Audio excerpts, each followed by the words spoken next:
इस कहानी की लेखिका है सोनिया सैनी। पिछले 4 साल में ये तीसरा ट्रांसफर था।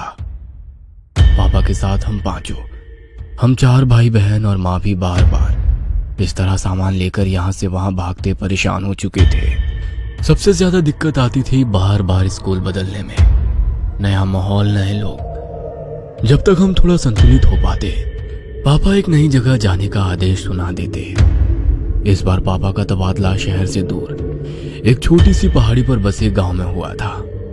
हम चारों का मुंह लटका हुआ था। एक तो गांव, वो भी इतना पिछड़ा हुआ, ना ढंग का स्कूल होगा ना रहने की जगह। ऊपर से हमारे बड़े परिवार का छोटे मोटे मकान में गुजारा भी नहीं था।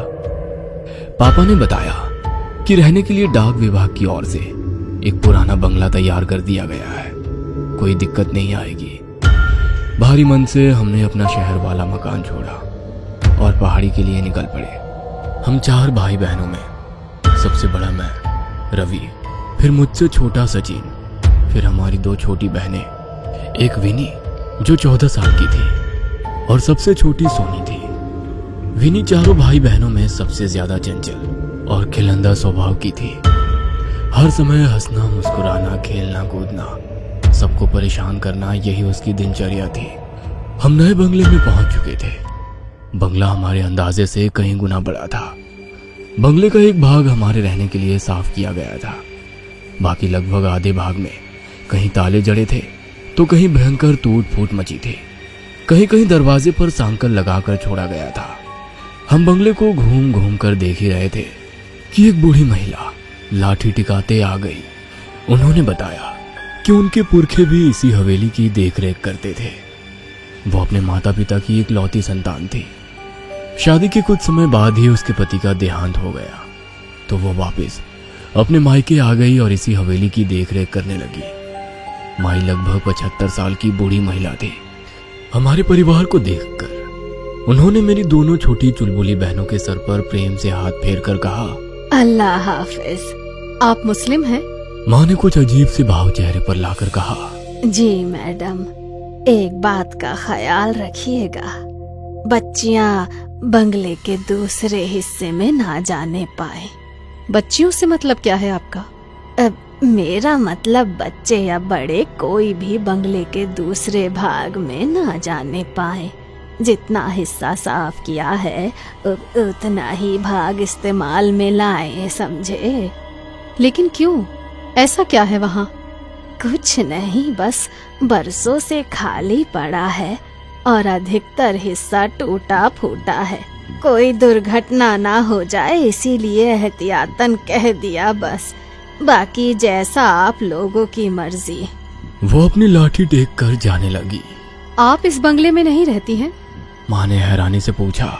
नहीं, मैं तो पास ही में बनी छोटी सी बस्ती में रहती हूँ। यहाँ से ज्यादा दूर नहीं है। अगर कभी कोई जरूरत हो तो बुला लीजिएगा। हम लोग घूम घूम कर पूरे घर का मुआयना करने लगे।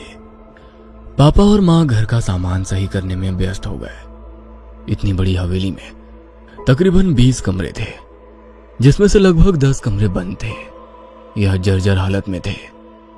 बाकी के 10 कमरों में से 4 तो हमने अपने लिए पसंद कर लिए थे। बाकी बचे कमरों में सामान लगाने के बाद भी 2 कमरे बचे ही थे। ये बचे 2 कमरे मेरी दोनों शैतान बहनों के खेलने का मैदान बन चुके थे। हमारा दाखिला गांव के ही स्कूल में करा दिया गया था। पापा को मिली सरकारी गाड़ी से हम जब तब आसपास के सुंदर दृश्य देखने निकल जाते थे। पहाड़ी इलाके बेहद खूबसूरत होते हैं। पहाड़ों में प्राकृतिक सुंदरता के अतिरिक्त एक और चीज बहुत प्रसिद्ध होती है, वो है यहाँ के काले जादू और भूत प्रेत की कहानियां। मेरे सहपाठी अक्सर मुझे यहाँ वहाँ के भूतिया किस्से सुनाकर डराते रहते थे। मैं भी घर आकर अपने छोटे भाई बहनों को डराने के उद्देश्य से वो कहानियां और भी मिर्च मसाला लगाकर सुनाता। जब वो तीनों अक्सर डर से रोने लगते तो मुझे अपनी जीत का एहसास होता और मेरे चेहरे पर मुस्कान खिल जाती। हमें यहाँ आए अभी कुछ ही दिन हुए थे। मैं छोटे भाई सचिन के साथ क्रिकेट खेल रहा था। मुझसे तीनों बच्चों का ख्याल रखने का बोलकर माँ काम निपटाकर निश्चिंत होकर सोने चली गई थी। दोनों छोटी बहनें भी खाली पड़े कमरों में धमा चौकड़ी मचा रही थी। जाने क्या हुआ, अचानक एक तेज चीख की आवाज सुनाई पड़ी। मैं और सचिन बैट बॉल वहीं फेंक कर तेजी से अंदर की ओर भागे। चीख की आवाज सुनकर माँ भी अपने कमरे से दौड़ती हुई बाहर निकल आई थी। हम दौड़ते हुए हॉल में पहुंचे। वहां कोई नहीं दिखाई दे रहा था। सोनी के रोने की लगातार आवाजें आ रही थी। मुझे समझती देर ना लगी कि सोनी की रोने की आवाज हवेली के दूसरी भाग से आ रही है। मैंने सचिन का हाथ पकड़ा और दौड़ते हुए हवेली के वर्जित भाग में घुस गया। हर तरफ मकड़ी के जाले और धूल का अंबार लगा हुआ था।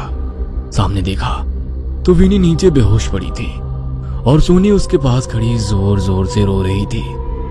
लगभग उसी समय माँ भी हमारे पास पहुंची। विनी को बेहोशी की हालत में देखकर माँ की चीख निकल गई। किसी तरह विनी को लेकर हम बाहर हवादार कमरे में आए। सोनी को पुचकार कर चुप कराने के बाद मैंने उससे पूछा, तुम चीखे क्यों और विनी कैसे बेहोश हो गई?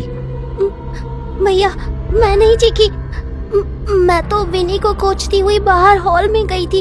वो शायद अंदर वाले कमरे में छिपने गई थी। उसकी चीख की आवाज सुनकर मैं भाग कर आई तो वो ऐसे नीचे पड़ी हुई थी। सोनी ने सुबकते हुए बताया। माँ विनी को देखकर रोने लगी थी। मेरी हालत भी खराब हुए जा रही थी। माँ को संभालूं, सोनी को संभालूं या फिर बेहोश पड़ी विनी को देखूं।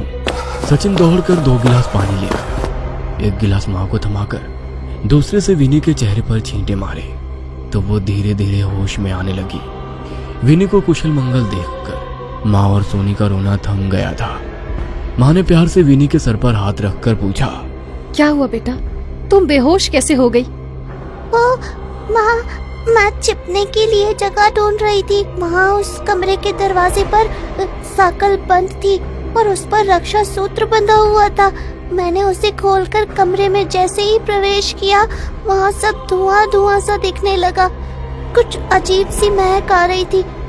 वहीं से मैंने बाहर निकलने की कोशिश की तो लगा जैसे बाहर आने का रास्ता ही खो गया है। मुझे बहुत डर लग रहा था, इसीलिए मैं डर के मारे चीख पड़ी। उसके बाद मुझे नहीं पता मैं यहाँ कैसे आई। विनी ने पानी पीते हुए बताया। मतलब तुम कमरे के अंदर थी तो बाहर कैसे निकली? तुम तो कमरे के बाहर नीचे पड़ी हुई थी, सचिन ने कहा। मुझे नहीं पता भैया, लेकिन मुझे बहुत डर लग रहा है। अब मैं कभी उस तरफ नहीं जाऊंगी, विनी ने जवाब दिया। उस समय विनी को शांत कराना ज्यादा जरूरी था, इसलिए बात को वहीं रफा दफा करके मम्मी उनके लिए हलवा बनाने की तैयारी में लग गई। इस घटना से कुछ बातें मेरे मन में खटक गई थी। अगर विनी की बात सच है तो वहां दरवाजे पर मैंने कोई रक्षा सूत्र बंधा क्यों नहीं देखा? दूसरी बात, कमरे से विनी बाहर कैसे पहुंची? अंदर धुआं कहां से और क्यों आया? कैसी महक की बात कर रही है विनी? मन में विचित्र ख्याल आ रहे थे। बीच बीच में अपने सहपाठियों की भूताह कहानी भी याद आ रही थी। आज तक जिन कहानियों को मैं मनोरंजन के लिए सुनता था, आज मुझे उनके बारे में सोच सोच कर सेहरन हो रही थी। पूरी रात नींद मेरे साथ आंख में चौली खेलती रही। सुबह तक मेरी लाल सुर्ख आंखें मेरी रात्रि जागरण की चुगली कर रही थी। मैं कमरे से बाहर आया तो पता चला विनी को बुखार हुआ है। मैं फिर से चिंतित हो उठा था। शायद उसके अंदर डर बैठ गया था, जिसकी वजह से उसे बुखार आ गया था। दिन भर मम्मी विनी की खातिरदारी में लगी रही, लेकिन उसका बुखार कम होने का नाम ही नहीं ले रहा था।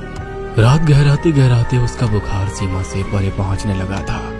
वो बदहवासी में रात भर कुछ कुछ बड़बड़ाती रही थी।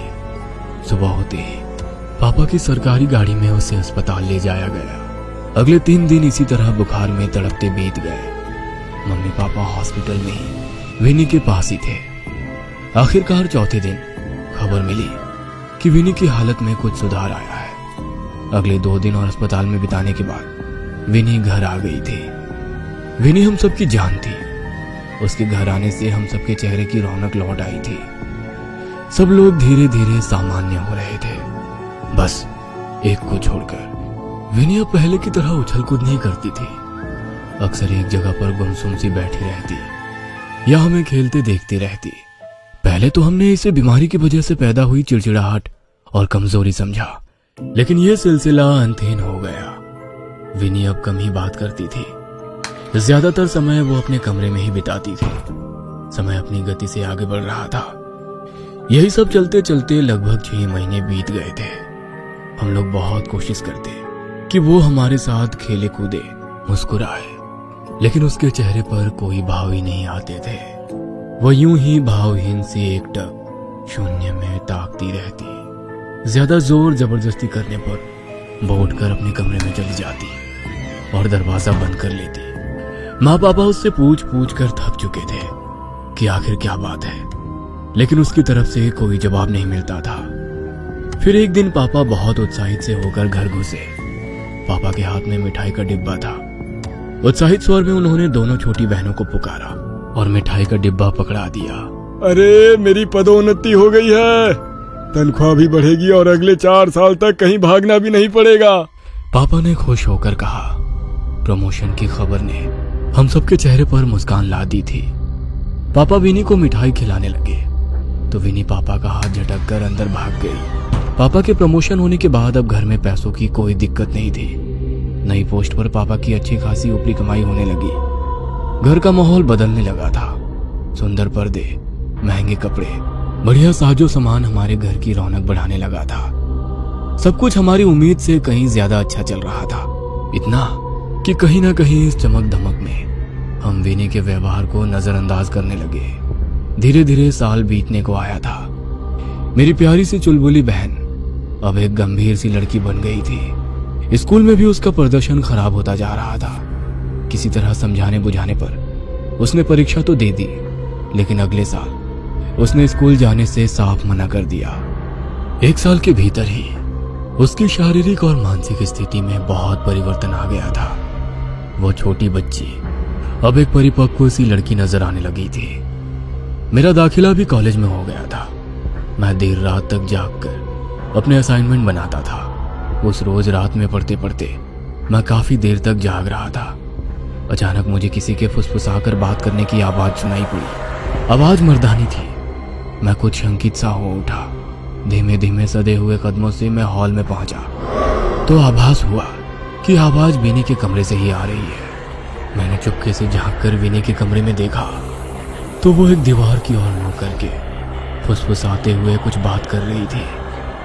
कमरे में विनी के अलावा कोई नहीं था और सबसे ज्यादा मुझे उसकी आवाज विचलित कर रही थी। दिन भर एक शब्द मुंह से ना निकालने वाली लड़की आधी रात को दीवारों से मर्दाना आवाज में बात कर रही थी। किसी तरह मैंने अपनी चीख को गले में ही दबाकर वहां से निकलना उचित समझा। रात काफी हो चुकी थी। मैंने फिलहाल किसी को भी जगाना ठीक नहीं समझा। उस रात मैंने कैसे करके एक एक पल बिताया मैं शब्दों में बयान नहीं कर सकता। सुबह होते ही मैंने मम्मी पापा को सारी बात बताई। माँ किसी अनहोनी की आशंका से कांप उठी थी। माँ और पापा चुपचाप किसी तांत्रिक या ओझा की खोज करने लगे।